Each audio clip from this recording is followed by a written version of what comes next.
ouais, le monde de l'emploi est devenu compliqué, il n'y a plus assez de boulot, l'IA nous a remplacés, avec toutes les guerres, les entreprises sont frileuses, elles ne veulent plus vraiment recruter.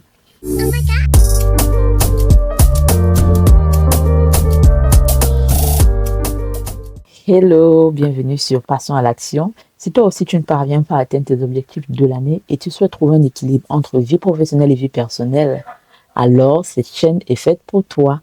Ici, on parle de salariat, de parentalité et de business. Je suis Niki Manga, consultante IT dans un cabinet de conseil à Paris.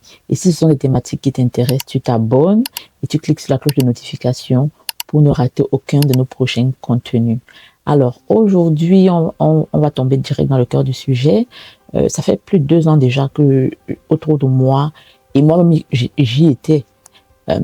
J'étais parmi ces personnes-là, je me comptais parmi les personnes qui se plaignaient du fait que ouais, le monde de l'emploi est devenu compliqué, il n'y a plus assez de boulot, l'IA nous a remplacés, avec toutes les guerres, les entreprises sont frileuses, elles ne veulent plus vraiment recruter. Je dois reconnaître aujourd'hui que j'ai eu tort de penser cela parce que, en fait, c'était pas les entreprises le problème, c'était moi le problème. Donc, si aujourd'hui tu te retrouves dans cette situation, c'est pas les entreprises le problème. C'est pas parce que tu es junior que tu ne trouves pas de l'emploi. C'est pas parce que tu es trop senior que tu ne trouves pas de l'emploi. C'est pas parce que tu es surqualifié, en reconversion. C'est pas forcément ça le problème. Le problème, c'est que les règles du jeu ont changé. Le jeu du recrutement. Les règles du jeu ont changé. Je vais te présenter 4 erreurs que les candidats commettent lors de l'entretien d'embauche. Le CV a déjà convaincu, nous sommes au niveau de l'entretien d'embauche.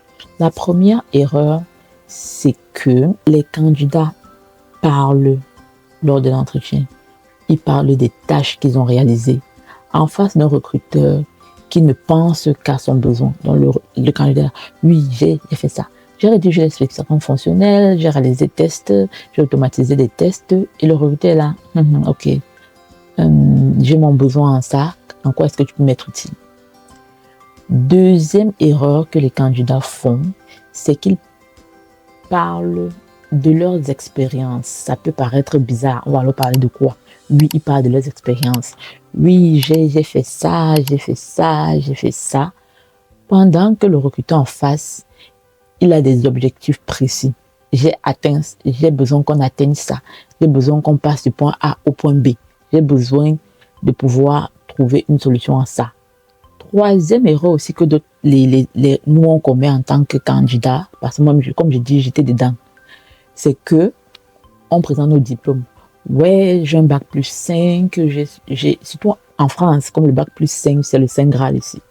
Le recruteur, là où il est là, que ce soit l'entreprise directe ou alors l'entreprise prestataire, dans sa tête, le recruteur il se dit, moi j'ai tel problème, je n'arrive pas à doubler mon chiffre d'affaires, je n'arrive pas à améliorer mon produit, je n'arrive pas. Il a ses problèmes, toi tu as tes diplômes. Bon, les candidats se voient, ils vont dire, je suis motivé, je suis quelqu'un d'engagé, je suis. J'aime souvent le dire, la motivation ne se dit pas, ça ne se prône pas.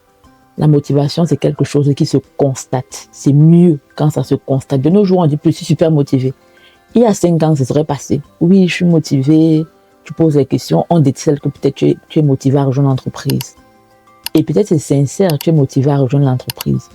Mais de nos jours, là, le recruteur a besoin de résultats. Ta motivation, là, ça a conclu en quoi? Ça a abouti à quoi? Ça a permis quoi de concret qu'il peut... En fait, c'est le résultat qui permet de nos jours aux recruteurs de se projeter avec un profil. Vous l'avez bien compris. Là où je voulais en venir, c'est que nous devons, en tant que candidats, nous positionner comme des solutions à un problème. Quand tu te vends auprès d'une entreprise, quand tu vas en entretien, le fil conducteur de tout ton pitch, c'est de te présenter comme une solution pour ce recruteur. Et là, le recruteur parvient à mieux se projeter. Avant, le recruteur, peut-être il y a 5 ans, il y a 5 ans, le recruteur se projetait avec les compétences, avec les diplômes. Il s'est dit, ok, vu que tu as un master, ça veut dire que tu serais capable de ça. Ok, vu que tu as eu à réaliser ça, ça veut dire que chez moi, tu serais capable de ça. De nos jours, le recruteur se projette avec les résultats que tu as accomplis. ok, j'ai fait ces missions, ça a permis que l'avancée en entreprise, ça a permis ça. Il parvient à se dire, ok, celui-ci, s'il rejoint mon entreprise, il pourra comprendre ce qui génère de chiffre d'affaires ou bien même à quoi sert cette application. Même si tu ne comprends pas toute la chaîne de valeur d'une entreprise, tu sais à quoi sert l'application, tu seras utile pour les utilisateurs finaux. Justement, pour nous accompagner dans cette démarche de candidature-là, moi, à titre personnel, j'ai eu à beaucoup écouter Madame Chloé Ngassa, qui est un coach emploi. Elle est sur LinkedIn. Moi, je l'ai connue sur LinkedIn. Je mettrai son LinkedIn en commentaire. Je n'ai pas de partenariat avec elle. Je n'ai pas de... On n'a aucun accord. Je crois qu'elle ne me connaît même pas parce que je n'ai même pas eu à payer son coaching, bien que j'aurais pu. J'ai pu changer d'emploi avant d'avoir eu besoin de payer son coaching. Mais si j'avais été dans le besoin, je l'aurais payé direct parce que déjà, de façon gratuitement, déjà, elle délivre énormément de contenu, de valeur. Elle donne beaucoup gratuitement sur LinkedIn. À tous mes petites soeurs, à tous mes petits frères que je connais, je leur ai dit, abonnez-vous à la chaîne de cette dame. Abonnez-vous à la chaîne de cette dame. Même si ce qu'elle dit vous énerve, elle a raison. Parce qu'effectivement, elle pourrait parfois donner l'impression que elle en demande trop aux candidats. Et c'est l'impression qu'elle me donnait. Mais non, c'est juste que vraiment, les règles du jeu ont changé. Aujourd'hui, un candidat se présente en solution. Et dans cet nouvel écosystème, dans cette nouvelle configuration, même un junior qui sait se présenter comme solution avec un projet qu'il a réalisé à l'université, un projet académique, peut se vendre, peut être intéressant, peut être recruté. Elle accompagne tout le monde. Que tu sois en recherche d'alternance, que tu sois en recherche de CDI, que tu sois en recherche de stage, elle t'accompagne. Si vous avez les moyens, moi, j'encourage fortement à payer son coaching. Si vous n'avez pas les moyens, faites comme un bon Camerounais, comme moi là. Parce que Chloé Ngassa, je pense, il y a de fortes chances qu'elle soit camerounaise. Mais bon, ce n'est pas le débat. Suivez juste son contenu gratuit. Suivez juste son contenu gratuit. Elle est très pragmatique, elle est très factuelle, elle a un franc-parler, pour moi ça me plaît. Elle n'est pas là pour te cajoler dans le sens du poil, elle est là pour te permettre d'obtenir des résultats et t'accompagner dans tes objectifs de carrière. Et elle le fait très bien, de façon gratuite, depuis beaucoup d'années. Elle a de belles références, donc je ne peux que la recommander.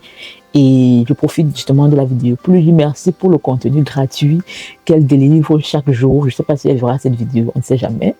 Peut-être je vais la taguer sur LinkedIn pour qu'elle voit. Mais vraiment, c'est grâce à son contenu qu'elle donnait gratuitement que j'ai pu revoir ma façon de me positionner, revoir ma façon de candidater, revoir la façon de structurer mon CV pour qu'il matche. Et ça m'a permis de changer de boulot. Donc, dis-moi, est-ce que tu es junior? Est-ce que tu es senior? Est-ce que tu as des difficultés à trouver de l'emploi? Dis-moi en commentaire quels sont tes challenges aujourd'hui en termes de recherche d'emploi. Et je serais heureuse de te lire. Ou alors, quelles sont tes astuces? Qu'est-ce que tu recommandes aux jeunes qui cherchent un emploi ou bien aux personnes, pas seulement les jeunes, aux personnes en général qui sont en recherche d'emploi et qui galèrent? N'hésite pas à me laisser ça en commentaire et on se dit à la prochaine vidéo. 3, 2, 1.